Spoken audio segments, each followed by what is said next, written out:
Bonjour tout le monde. Nous sommes aujourd'hui le mercredi 15 mai 2024. Et voilà, nous venons de passer la frontière ce matin, sous un ciel gris et sous la pluie. Mais malgré ce temps médiocre, nous sommes de retour chez nous, après avoir passé 7 mois entre l'Espagne et le Portugal. Chez nous, ce n'est peut-être pas vraiment le terme exact, car quand on est voyageur comme nous, le monde entier est notre chez nous. Pour notre premier arrêt en France, nous avons choisi l'aire de camping-car du Fronton à Saint-Jean-Pied-de-Port, village classé parmi les plus beaux villages de France. Il est situé dans les Pyrénées-Atlantiques. Cette région est également traversée par le chemin de Saint-Jacques-de-Compostelle et par le GR10.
C'est une aire payante.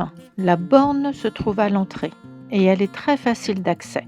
Le paiement se fait avec une carte bleue, mais je ne me souviens pas si on peut payer en espèces. Alors, quand il pleut, et c'est le cas quand nous arrivons, les allées ressemblent à des marécages. Nous avons à plusieurs reprises risqué de rester enlisés dans la boue et les ornières. Sur le coup, franchement, on a vraiment regretté d'être venu ici. Heureusement, dans l'après-midi, les services techniques de la mairie sont venus avec camions et pelleteuses pour essayer de reboucher les trous. C'était un peu mieux, mais je doute que ça tienne dans le temps. L'air est très ombragé. D'ailleurs, pour les camping-cars un peu hauts comme nous, c'est assez compliqué de trouver une place sans risquer d'abîmer votre camping-car. Chaque emplacement est sur une plateforme bétonnée. Là aussi, pour les camping-cars un peu longs, il faut être vigilant pour bien caler vos roues sur la plateforme.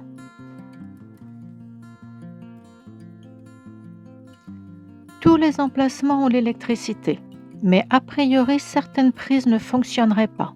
Pour nous, aucun souci de ce côté-là. Il existe des emplacements beaucoup plus grands dans le fond de l'aire, pour les longs véhicules ou ceux qui ont des remorques. Mais comme il n'y a pas d'indication particulière, tout le monde s'y gare.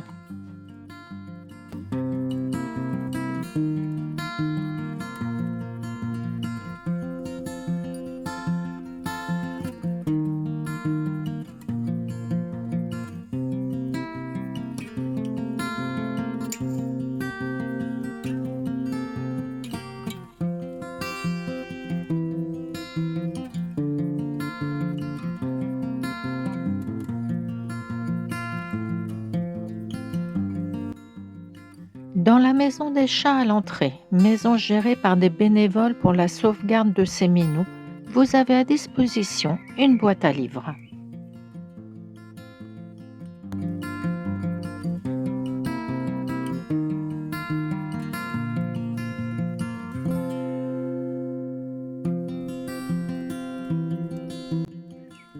La vidange est grande et facile d'accès.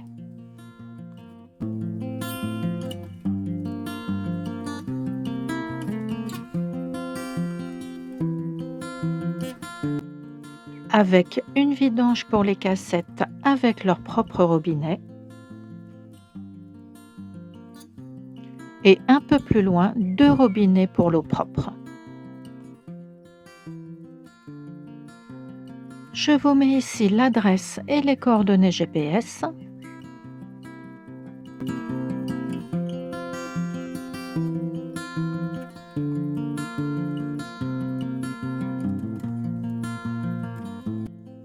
Ainsi que les tarifs. Pour info, nous avons payé 12 € par jour avec l'électricité.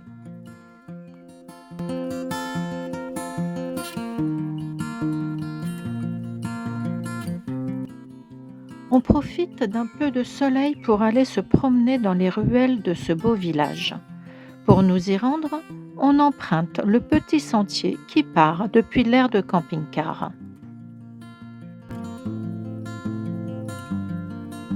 On va tout d'abord nous rendre aux halles ou au marché couvert. C'est ici qu'a lieu tous les lundis le marché hebdomadaire.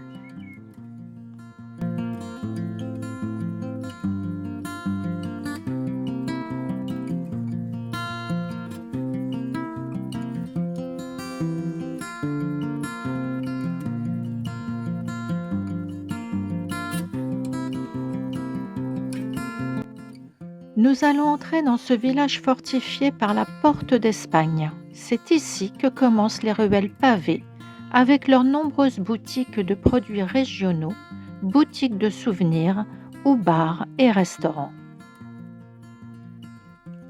Tranquillement, on arrive à la porte Notre-Dame, porte accolée à l'église Notre-Dame du bout du pont, dont les origines remonteraient au XIIIe siècle.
On continue à flâner dans les ruelles et on se dirige vers la citadelle.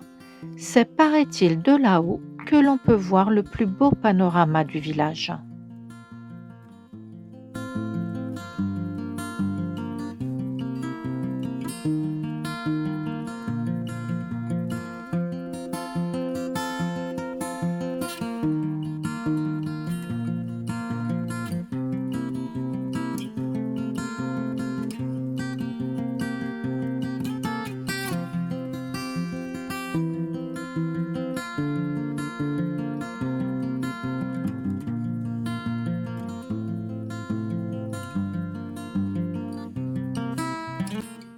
Mais avant, on s'arrête devant la prison dite des évêques, une belle bâtisse à l'histoire si pittoresque et singulière.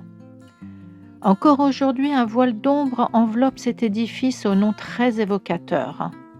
C'est aujourd'hui un musée et un lieu d'exposition.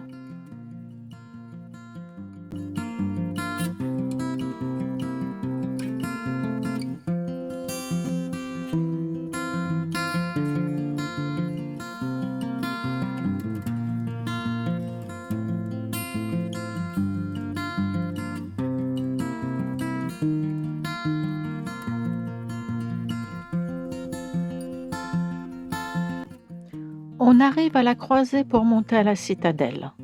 Deux chemins s'offrent à nous, le chemin de ronde qui sont des marches et la citadelle qui est une rampe pavée. Nous avons de la chance, le soleil est encore un peu présent et c'est vrai que la vue à moitié chemin est déjà très agréable.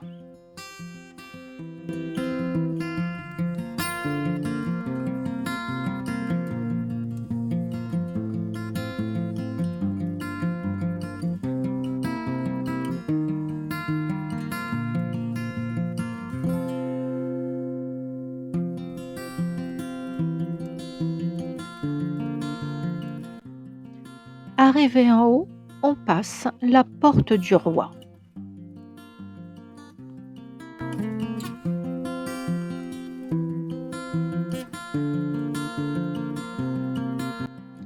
La citadelle a été édifiée au XVIIe siècle, sur l'emplacement du château médiéval des rois de Navarre.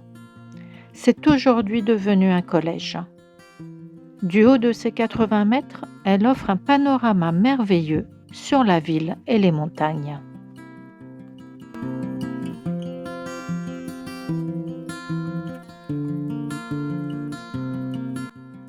Après avoir fait plaisir à nos yeux avec ce beau panorama, on redescend dans le cœur du village.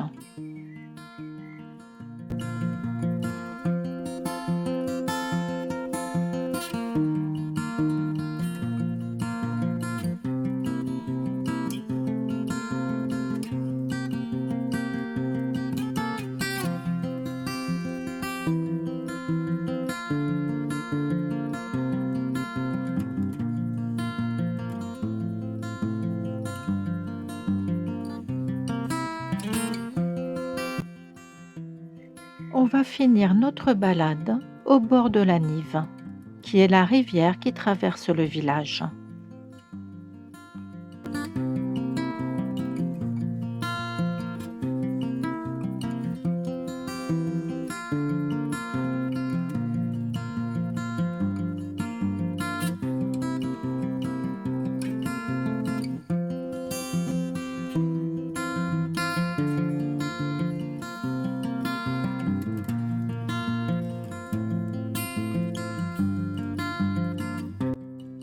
Voilà, c'est ici que se termine la visite de Saint-Jean-Pied-de-Port, un très beau village à découvrir au moins une fois. Certes, le lieu est très touristique, mais hors saison, je trouve que c'est une belle idée de sortie. Si vous avez aimé ce partage, n'hésitez pas à mettre un pouce en l'air. Je vous souhaite de belles balades et à très bientôt. Bye bye!